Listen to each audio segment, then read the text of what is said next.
ওখানে ছিল, একটা মানুষ এখানে জানাজায় আসেনি এবং তারা কেউ মাটি দেয়নি। আমরা কয়েকটা হাতে গোনা কয়েকটা মানুষ মাটি দিয়েছি।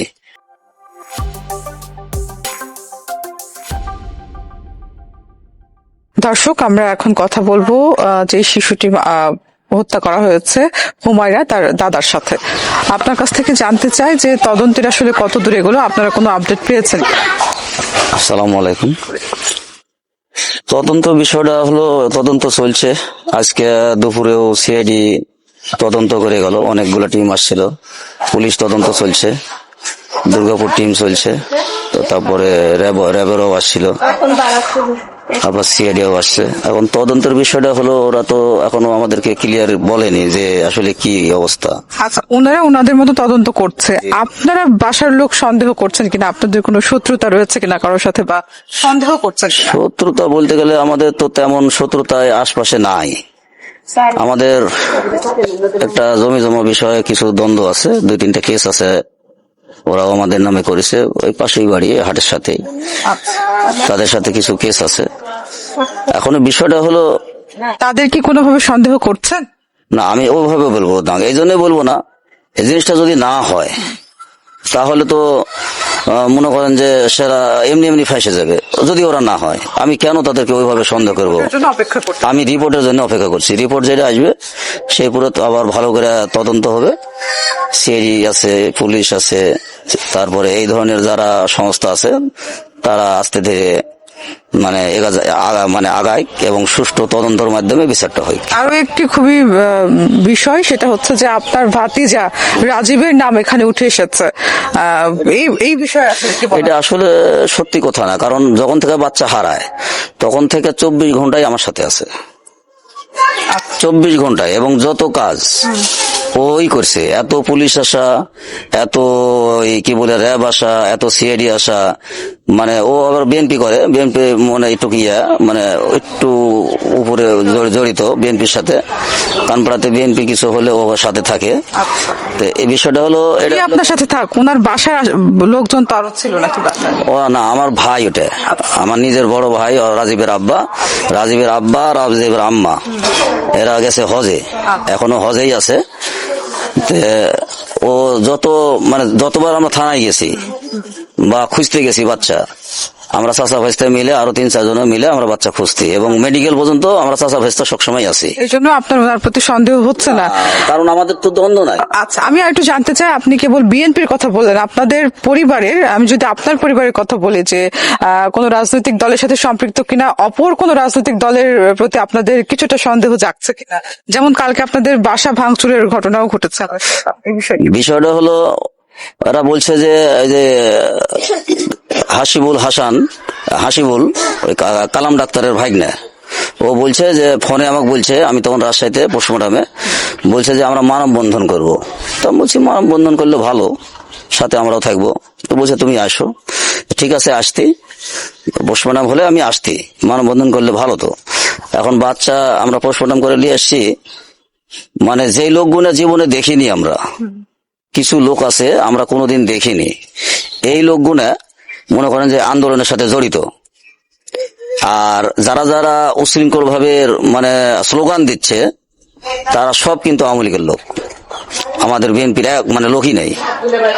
আমরা বিএনপি করি।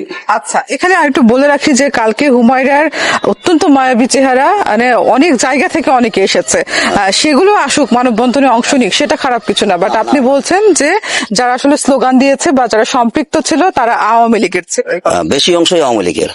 আচ্ছা, তারপরে এখানে আমরা জানাজা দেবো স্কুল মাঠে। আমরা জানি যে এই জানাজাতে মানুষ আমরা এত লোক হবে যে স্কুল মাঠ কিংবা কলেজ মাঠ ছাড়া এটা হবে না। আর সামান্য এই জায়গাতে মানুষ ভরছে না জানা যায়, একটা মানুষ ওখানকার, একটা মানুষ যারা বাড়ি ভাঙচুর করেছে বা ওই ধরনের ওখানে ছিল, একটা মানুষ এখানে জানাজায় আসেনি এবং তারা কেউ মাটি দেয়নি। আমরা কয়েকটা হাতে গোনা কয়েকটা মানুষ মাটি দিয়েছি, এই পাশের বাড়ির কয়েকটা। তাহলে এখন আমি এটি কি বুঝবো? আমি তো বুঝবো যে আসলেই এটা দলীয় সংক্রান্ত হতে পারে, সম্ভাবনা বেশি। তবে হয়তো এরকমও হয়তো যে ওটা রাজীবের ছেলে মনে করে, এরকম হতে পারে যে ওকে তুলে নিয়ে গেছে, এরকমও হতে পারে, কারণ ও বেশি রাজনীতির সাথে জড়িত। আপনার ছেলে কি কোনো যুক্ত আছে রাজনীতির সাথে?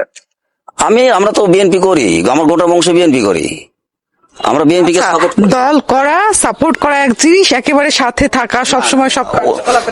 না ওইভাবে আমরা মানে যে সম্পৃক্ত ভাবে, তবে এবার ভোটটা একটু করেছি আমরা। আচ্ছা, দেখলাম আপনাকেও পুলিশের ফ্যানে ওঠানো হলো, এই বিষয়ে আসলে আপনার কি বলার আছে? বলার বিষয়টা হলো যে ওরা বলছে, মানে যারা আন্দোলন করছে, মানে বলছে যে আমরা এক্ষুনি বিচার চাই, আর তোমাকে এখনই বলতে হবে যে কে মেরে ফেলেছে।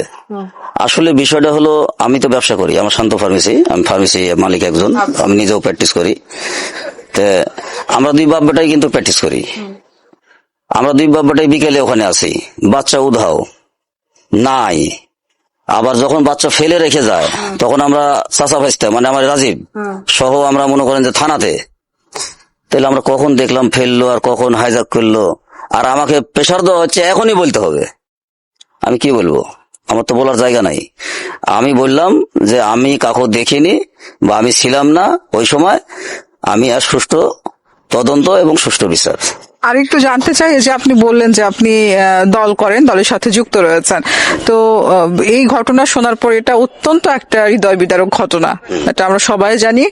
এবং এই ঘটনার পরে এলাকার যারা নেতৃবৃন্দ যারা রয়েছে, বা আমরা যদি বলি যে সংসদ সদস্য বা এখানকার চেয়ারম্যান বা আরো যারা রয়েছে আসলে রাজনৈতিক ব্যক্তিবর্গ, তারা কি খোঁজ খবর নিয়েছে? হ্যাঁ, গতদিন ছিল যে সাকলান চেয়ারম্যান ছিল, আচ্ছা, ও বিএনপি চেয়ারম্যান ওই উপজেলাতে দাঁড়াইছিল, কোনো দামই নাই, বরং তাদেরকে ধাক্কা দিয়ে বের করে দিয়েছে তারা, সাকলান চেয়ারম্যানদেরকে। মানে এক কথা বিএনপির কোনো ওখানে লোকের এমন ভাবে সাজাছে ওখানে কোনো দাম নেই, এই অবস্থা। আর যখন খুব খারাপ অবস্থা, তখন আমরা চলে আসছি। আসার পরে বাচ্চা কটা মাটি দিতে দিবে না, বাচ্চা পয়সা যায় গইলে যায়, কোনো যায় আসে না, নাম এখনই বলতে হবে, এখনই বিচার হতে হবে, কোনো টাইম দেওয়া যাবে না। লাস্টে পুলিশ কি বলে এসপি সাহেবের কথাও বলছে যে আমাকে 3 দিন টাইম দেন। এসপি সাহেব বলছে 1 ঘন্টা টাইম দেওয়া যাবে না, এখনই বলতে হবে। ওনারা যদি আওয়ামী লীগেরই হয়, এটা যদি জানাই যায়, এখন আমরা তো জানি যে তারা এইভাবে জনসমক্ষে বের হতে পারে না। পুলিশ যখন তাদের দেখলো এবং তারা যদি আপনারা অবগত করে থাকেন যে এনারা আওয়ামী লীগের, তাহলে ওনারা সামনাসামনি থাকবে কিভাবে? না, এখন তো আর ওই পরিবেশটা নাই। আমার এখানে আওয়ামী লীগ বিএনপি এক জায়গায় বসে থেকে চা খাওয়া হয়, এখনো চা খাওয়া হয়। এখানে কোনো আওয়ামী লীগ বিএনপির ও যে মারধর এরম সেরম এরকম কিছু তেমন কিছু নাই। তবে এই বিষয়টা নিয়ে আমার বিশ্বাস যে একটা চক্রান্ত চলছে, একটা দলীয় পর্যায়ে চলে গেছে। যদি নাই হয়তো এখানে বিএনপির 10টা 20টা ছেলে পেলে যদি এসে বাড়ি ভাঙচুর করতো, তাহলে জানতাম যে হ্যাঁ এটা অন্য কোনো কারণ। সবই আওয়ামী লীগের।